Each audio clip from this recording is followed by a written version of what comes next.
ఆ రోజు కూడా నేను చెప్పింది ఒకటే చెప్పాను దేశం, మీరు గుర్తుపెట్టుకోవాలి. ఈ సమస్య రాజకీయ, ఆర్థిక, సామాజిక సమస్య. ఈ మూడు హ్యాండిల్ చేయాల్సిన అవసరం ఉంది, కొంత సమయం కావాల్సిన అవసరం ఉంది. అంతేగాని మీరు ఈ మూడు సమస్యలను ఒకటే రోజు పరిష్కారం చేస్తాం మేము తుపాకీతో అంటే కరెక్ట్ కాదని చెప్పి నేను పోరాడితే కడాన్ నా మీదనే దాడి చేసే పరిస్థితికి వచ్చారు. బట్ నేను భయపడలేదు. ప్రజలకు రక్షణగా ఉండాలని, ప్రజల ఆస్తులు కాపాడాలని, ఈ రాష్ట్ర భవిష్యత్తు కోసం నా ప్రాణాలు పోయినా పర్వాలేదని కష్టపడ్డాను తప్ప ఎక్కడ ఆలోచించలేదు. ఒక్క నిమిషం కూడా నా ఎన్నిక పోలేదు. రాయలసీమ ఎన్ని ఫ్యాక్షన్స్ అండి, మామూలు ఫ్యాక్షన్స్ కాదు దిశ. ఈ రాజకీయాలు ఎట్లుండేటంటే ఒకప్పుడు రాయలసీమ అంటే సినిమాలు కూడా, ఇప్పుడు బాలకృష్ణ గారు అందరూ ఆల్ సినిమాలని రాయలసీమ అని వచ్చారు. ఇప్పుడు సినిమాలు కూడా మీకు తగ్గిపోయినాయి. రాయలసీమ పౌరుషాలు లేవు. ఇప్పుడు రాయలసీమ రథాల సీమ అయిపోతా ఉంది. రేపు రాబోయే రోజుల్లో వేరే ప్రాంతాలకు మీరు హీరోస్ని తీసుకోవాలి, కథలు తెచ్చుకోవాలి తప్ప రాయలసీమ అనేది వచ్చే పరిస్థితులు కూడా లేరు. ఐ రిమెంబర్ అధ్యక్ష, రాయలసీమలో పట్టుదల పెట్టుకునేవాళ్ళు. ఒక్క మాట చెప్పాలంటే ఫ్యాక్షన్లో, రోడ్ యాక్సిడెంట్లో, తీవ్రవాదుల వల్ల చనిపోయినటువంటి పిల్లలకి నేను కుటుంబ పెద్దగా ఉండి చదివించాలని ఎన్టీఆర్ మెమోరియల్ స్కూల్ పెట్టాను. నేను అక్కడ చదివించాను. చదివించిన తర్వాత దేశ ఆ పిల్లల్ని ఒకరోజు ఇంటరాక్ట్ అయ్యాను పోయి, ఏంటి బాబు ఏమవుతామని. సార్ చదువుకుంటాం, మీరు చదివిస్తున్నారు, చదువుకున్నాక ఇంటికి వెళ్ళి మా నాన్న చంపాడు కదా, అతన్ని చంపి తర్వాత ఆలోచిస్తాను. అంటే అక్కడ ఏ విధంగా అయితే ఆడవాళ్ళు కూడా దిశ మన సాంప్రదాయ ప్రకారం, హిందూ సాంప్రదాయ ప్రకారం ఈ కుంకుమ ఇవన్నీ తీసేసి ఇవన్నీ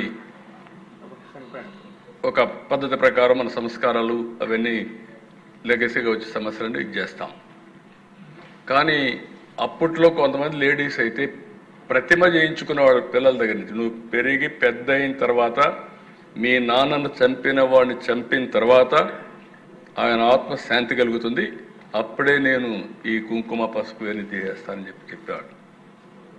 అలాంటిది దేశ పోరాడాం. కడాన ఇప్పుడు కూడా చెప్తున్నాను దేశ, ఇక్కడే ఉన్నారు, భూమా నాగిరెడ్డిని అరెస్ట్ చేశా. నా మాట వినకపోతే బైరెడ్డి రాజశేఖర్ని అరెస్ట్ చేశా. నా మనిషి అనుకున్న అరెస్ట్ చేస్తే వేరే వాడు వస్తే ఏం చేయాలో చేసి చూపిస్తారు. కాబట్టి ఒక కంకణం కట్టుకున్నాను, రాయలసీమలో ఫ్యాక్షన్స్ లేకుండా చేయాలనుకున్నా.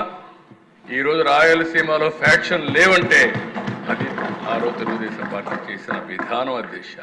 ఇప్పుడు నెక్స్ట్ లెవెల్కి వెళ్తాం. హైదరాబాద్లో కమ్యూనల్ వైలెన్స్ అధ్యక్ష. ఒకే రోడ్డు, విజయవాడకు రావాలన్నా, బెంగళూరుకు పోవాలన్నా, బాంబేకి పోవాలన్నా ఒకే రోజు హైకోర్టు ద్వారా, మలక్పేట ద్వారా వచ్చేవాడు. 6 నెలలు కర్ఫ్యూ.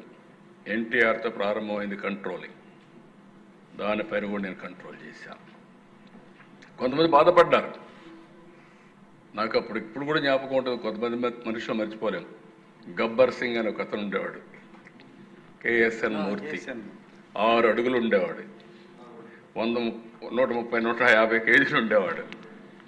ఎంత పర్ఫెక్ట్గా ఉండేవాడంటే ఆ చార్మినార్ ప్రాంతానికి పోతే మొత్తం భూమి అంతా కూడా కంపిస్తూ ఉండేది.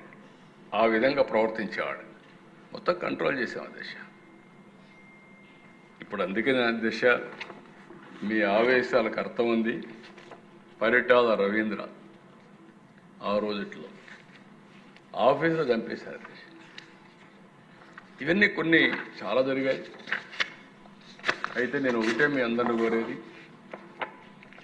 వాళ్ళు చేసిన పని మనం చేయగలిగితే ఈ రాష్ట్రానికి న్యాయం జరగదు.